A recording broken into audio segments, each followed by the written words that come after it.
Really appreciate you joining us in the trenches with Dave Lapham, brought to you by First Star Logistics, coming to you from our outstanding First Star Logistics studio as always. And we catch up with Bengals quarterback coach Dan Pitcher. Brilliant young football mind. He did one hell of a job with the quarterbacks this season.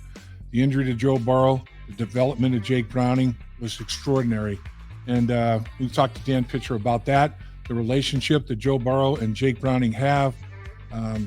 Talk about what maybe can be implemented into the offense based on what Jake Browning did from a performance standpoint with how they structured schematics to his strengths that also fit Joe's. A lot of good stuff is talked about here with Dan Pitcher and adjustments they're going to make down the road. Of course, people are noticing Dan Pitcher's a hell of a coach. Is he going to have a shot being an offensive coordinator somewhere? If Brian Callahan moves on to be a head coach, will he be the offensive coordinator with the Cincinnati Bengals? All these kind of things are possibilities or potentials. Dan Pitcher talks about it all. You're going to like it.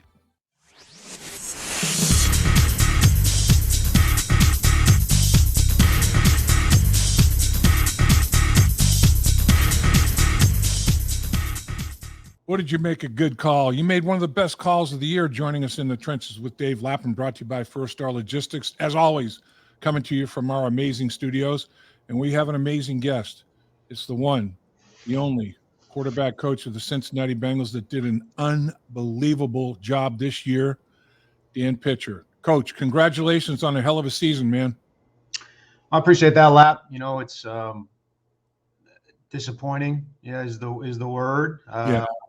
You know, it's, you always want to find silver linings when you don't reach your goals, and certainly there's plenty of those. But right now, kind of just an overriding feeling of wish we were playing this week. So we'll get to work and get us back to a spot where we know we belong, and that's in the playoffs. No doubt. Earlier this week at Zach's final press conference, he was effusive in his praise of what you did with Jake Browning. I mean, he couldn't have been more complimentary, and it was well-deserved and rightfully so.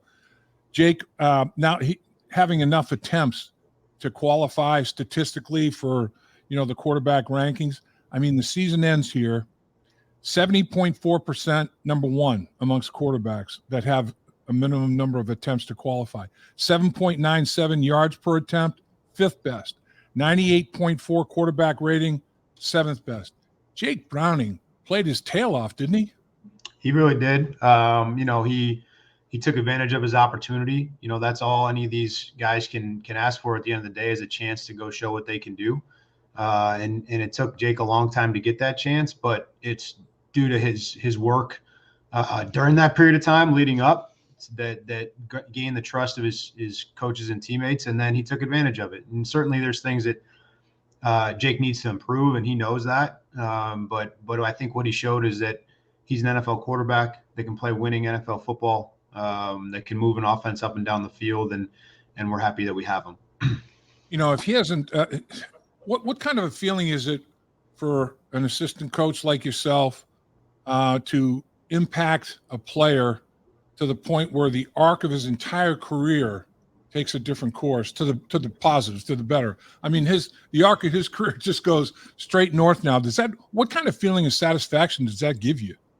Well, you're always that's really what you take the most pride in coaching is the success of the individuals that you're responsible for preparing, and you're a part of that, and really the thing I take the most pride in is just being able to build him up to a place where, I want guys walking on the field on Sunday feeling like they're Superman. Not in the sense that they need to do anything superhuman, but that they're walking out there and they're going to play the best game of their lives because they're the most prepared that they could possibly be, and they have confidence to go execute at a really high level. And I think Jake walked on the field feeling that way. I really do. And there were games where, it didn't work out the way we'd hoped, but there were plenty where it did. And so that's something for him to really build on. And it does. It makes you feel good as a coach that you've helped them get to that point. The vast majority of the credit goes to Jake, because he's the guy doing it. He's the guy that had to prepare and had to take advantage of those opportunities. And by and large, I thought that he did. He finishes with a 4-3 record in his 7 starts. Bengals finished with a 9-8 record, so winning record across the board there.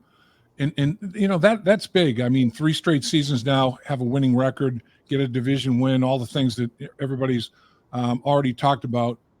Jake Browning, from start 1 against the Pittsburgh Steelers to the final start against the Cleveland Browns, how different was he to work with? I mean, guys grow, and Jake, 7 starts. It's not a huge sample size still, but it's a heck of a lot more than he had, obviously, before this opportunity arose. How did he grow in your mind? Well, in terms of, he was the same guy with regard to how we were able to communicate and work throughout the entire thing. I mean, that's why, he's where he is because he has that element of consistency and he has the right approach, and it is so important to him. But I think what happens over the course of that time is that you are able to identify, okay, here's a couple things that maybe I thought I had a lot of comfort level with, but now that I was out there on the field and in the moment, I didn't feel great about them. Or, okay, here's a couple things that every time I hear this, every time you guys call this, I feel great. And I can just go out there and cut it loose and play. And so you start to kind of figure out, all right, what are the things that you can do to make this guy feel as comfortable as possible to then just go be able to execute. So I think that's kind of what you learn as you go from game 1 to 2 to 3 to 5 to 7. And then now you get a chance to kind of reflect on it and pinpoint areas that need improvement and pinpoint areas where he was really good and he needs to continue to do that. So I think it's really just a learning process for the player, for the coaches, and then collectively is how do we get him in position to succeed. What are some of the areas where he was really good, Coach? And what maybe an area or two where it's like, I thought he'd be good, but man, he ended up being really good. Did he exceed your expectations anywhere? Well, Jake's, first of all, incredibly intelligent and has been a great contributor in the room for that reason over the last couple of years before he ever had to play. Sure. And the question is always, okay, you take it from the classroom on the board to the field when everything's happening fast and it's live. And if you make a mistake, it's not, okay, I get to erase it with the dry erase marker and fix it. The mistake then could cost you the game. It was good to see him really progress in that area because you throw the first Pittsburgh game on and then you throw, the very next week was one of the best games he played all year. So obviously he improved quickly. Right. But I think just kind of being able to see and process in the moment and make quick decisions and get the ball to the right people. We had hoped that he had all the qualities to do that, and he showed that he did. He showed that he was able to really kind of extend some plays and get on the perimeter and move the chains with his legs every now and then, make a big throw in an extended situation to help us win the game against Minnesota multiple times, things of that nature. So again, something we knew was in there, but we were waiting to see come out in real action, and it did. I think things that he can improve on, and he knows this and he's mentioned it.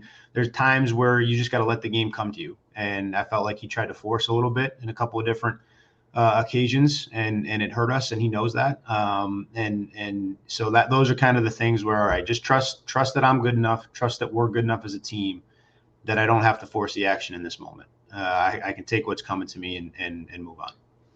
A lot of experts that I've spoken with, were surprised at his arm strength and his accuracy, but you've been around him every day. I'm sure that didn't really surprise you that he threw the ball with the velocity that he threw it and the accuracy that he threw it. You've seen it, right? Yeah, that was not a surprise. He's worked at that. He really has. He's gone away in the summer or the off season here, this next 4-month stretch that we're about to hit. And he's used that time to become a better player and become a better thrower. And so that you're seeing the product of that, as his time with us, continues moving forward. So he's worked at it. I wasn't surprised by those things. I think anytime, the public just doesn't get a chance to see him or a lot of guys that are on the practice squad and we're the only ones that are really privy to what they can do. And so, we weren't shocked by that. So every quarterback has different strengths, and you guys, gear your game plan and play selection, all that sort of thing from a game plan standpoint to accentuate those strengths. And you gave Jake some great game plans to operate with. I mean, the screen game was outstanding. Moving the pocket, was outstanding. The run game was great. Boy, running for 180 yards and 6 yards a carry on 30 carries. The last game was phenomenal. Anything that as you were going through that process with Jake that you say, maybe even with Joe, this might be a good little thing we can incorporate into some of these packages? I mean, was there anything that developed where it's like, boy, this is good for whoever the quarterback is for us? Sure. Yeah. And that's always, there's an ongoing process of where are we right now as a unit? How does that mesh with our opponent? And what do we need to do to win one game on a Sunday afternoon? That's the question you ask yourself week after week after week. And so there's constantly dynamics changing within your own group, and then your opponent's constantly changing. And so you have to mesh those two things. And, the credit goes to Zach and Brian for really just being able to pull it all together and create, some what I believe were really good, and you just referenced it, plans going into some of these games with Jake at the helm. And, all those things are things that, can Joe Burrow do those things? Hell yeah, Joe Burrow can do those things. Yeah. Now there's things at the start of the season, and Joe referenced it the other day that, yep. That he just physically didn't feel comfortable doing. And so right. you have to operate within the confines of what you have available to you at the time. And so, yeah, as always, we'll take a hard look at what we did well, what we didn't do well, who we need to be moving forward, and we'll continue to put together the plans that we think give us a chance to win every single game. One thing that this unfortunate injury to Joe did show, though, is the relationship between those two guys. Joe had referenced, how important Jake was to him in the quarterback room and all that. And then, Jake referenced how important Joe was when he was out there, under the gun, under the bright lights. Those two have a unique relationship. Those two have exceptionally high football IQs. What was it like observing that dynamic where roles were reversed and Joe Burrow obviously stepped up big time in that role too, didn't he? Yeah, I just think there's such a high level of respect between those two guys. And, it's a small club of guys that have played that position in this league. And, it takes a lot to garner the respect, I think, of the really, really high level quarterbacks that have proven that that's who they are. And Joe certainly fits that bill. And, Jake has had Joe's respect all the way through, really, ever since he got here. And that's because of how he, who he is as a person, how he approaches his business on the day to day, and his knowledge. And so, Joe wanted to be playing. There's nobody that hates watching somebody else play more than Joe Burrow. But Joe's also a good teammate, and he's a good person, and he sees his friend who he cares about having success, and that I'm sure he found some joy in that. So that's they're friends, they're teammates, they're good people, and they support one another. When Joe went down with the number of games remaining, everybody around the National Football League said, Bengals are done. To put together the games that were strung together, what does it mean? I mean, what's the short-term and long-term implication of something like that, do you think?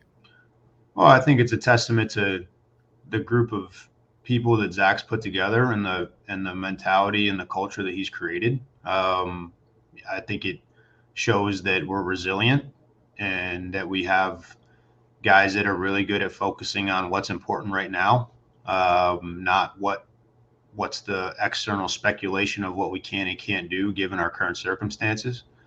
And so those are the things that allow you to maintain consistency and ride it through the highs and the lows and get to where you ultimately want to go. And, I say that as somebody who's sitting here on week one of the playoffs talking to you rather than getting ready for a game and recognizing that we're not where we wanted to go. Right.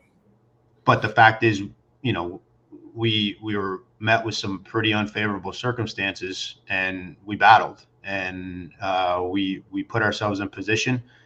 Ultimately didn't capitalize, but put ourselves in position right up until the last week of the season to still be able to accomplish all the goals that we set for ourselves. So it's a solid foundation to build a successful organization on, and we have it. And as always, you can't just you got to maintain it. It's not just going to stay that way forever. You got to do the work around it. But I feel good about what we have in place.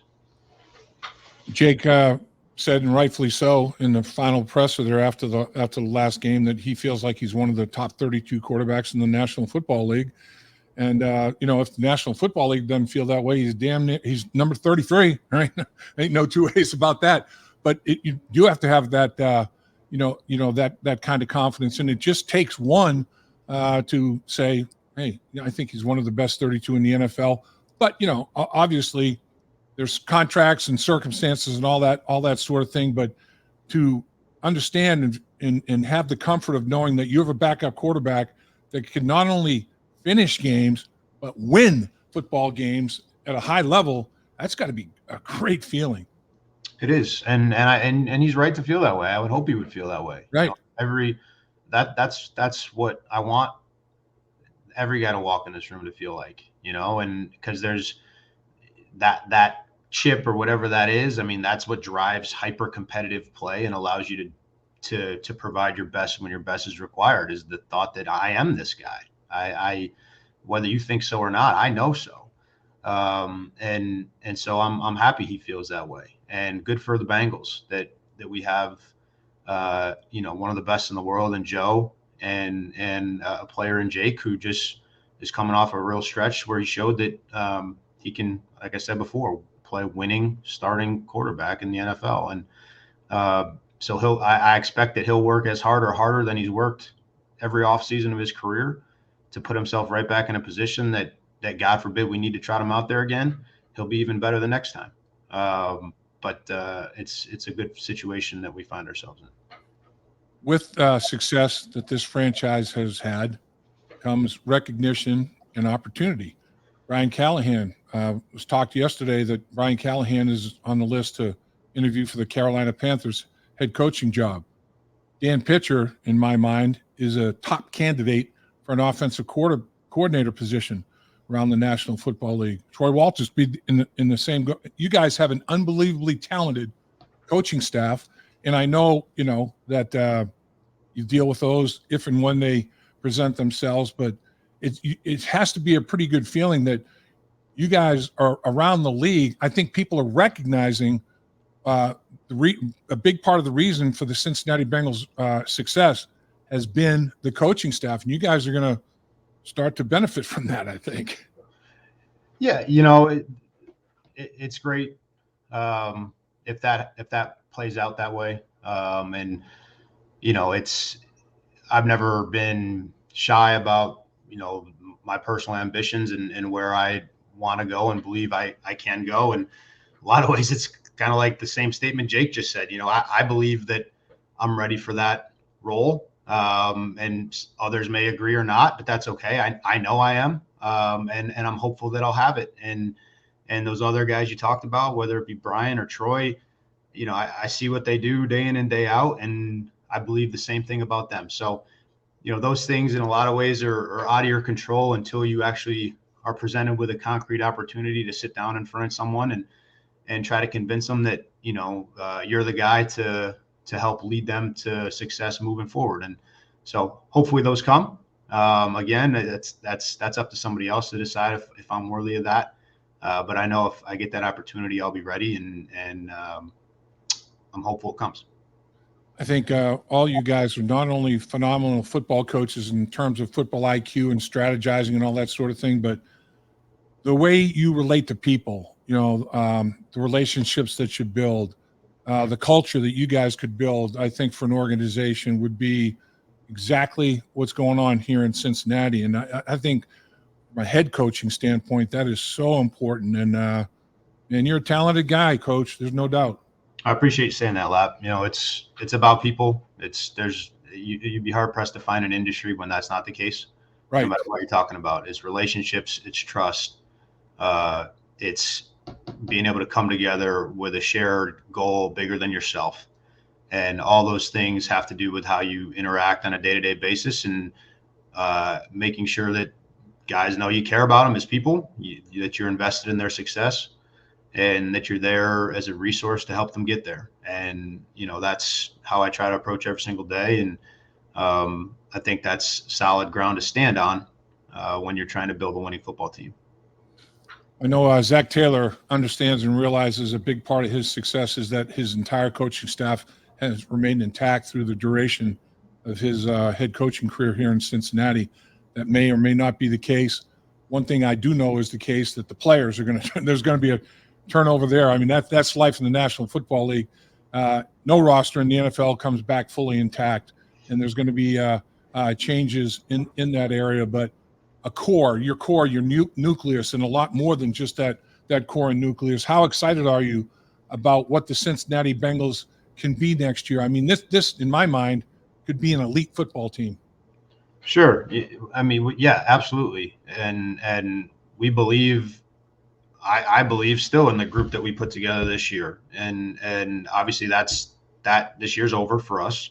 And so there will be many individuals that were part of that plan that will be part of the plan moving forward. Some will move on, but we have the ingredients, we have the people in place to achieve the ultimate goal, which is to win the Super Bowl. And certainly we'll have to add to that. And every team does. Every team makes the same offseason assessments of how do we get better in areas where we feel we need to get better, and how do we maintain the success in the areas that we feel good about. And that's what we're about to undergo as an organization. But, has my confidence wavered? Do I feel like the confidence of anybody in the building, on our floor, the coaching floor, wavered? I don't feel that. So we just got to go put the work in and do what's necessary to get right back to where we need to go. And I'll tell you, if you win the AFC North, or you have a shot of winning the Super Bowl, because it is the best division by far. I mean, every single team in the AFC North finished with a winning record.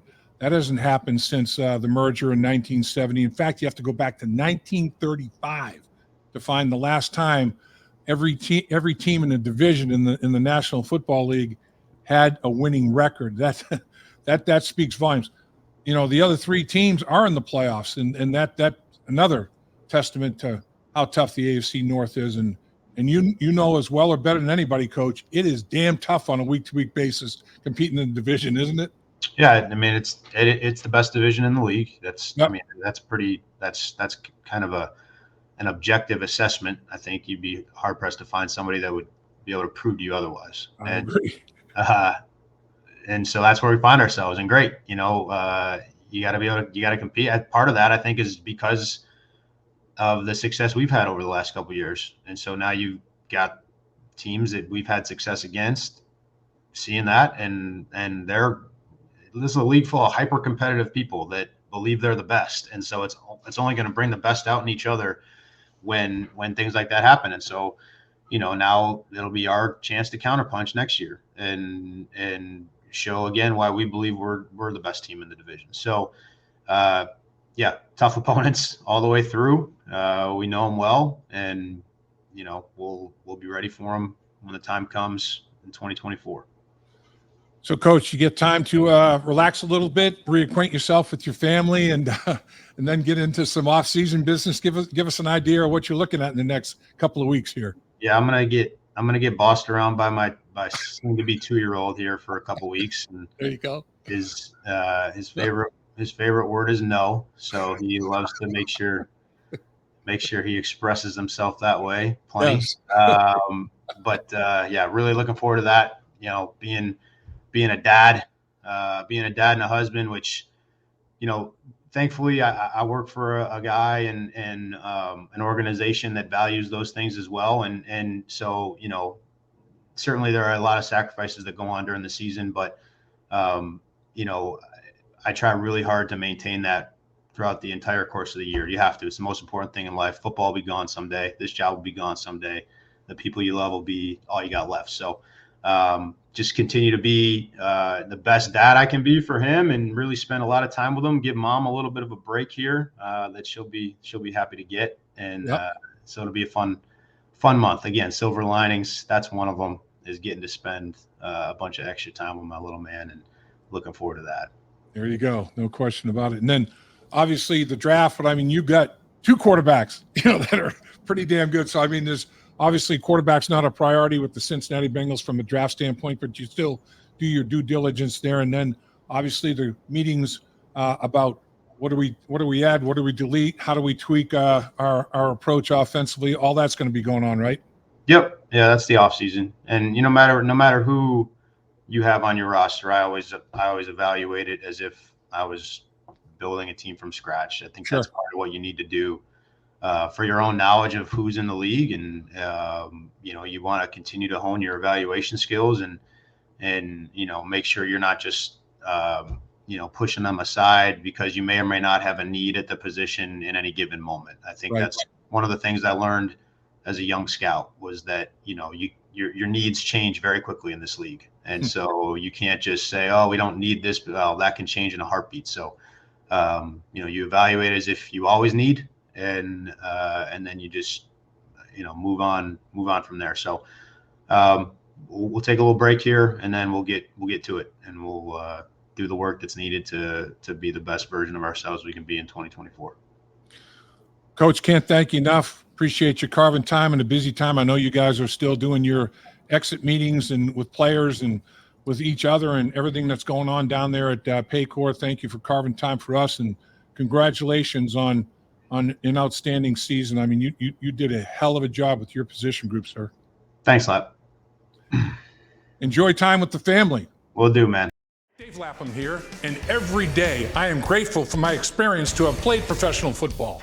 As a player, I realize self-motivation, leadership, and appreciating your teammates are key. At First Star Logistics, you can use those same attributes to create the life you want for you and your family. Build your future by working hard like I did. You'll see results both on and off the field. Call First Star Logistics today and be part of our winning team. Opportunity knocking.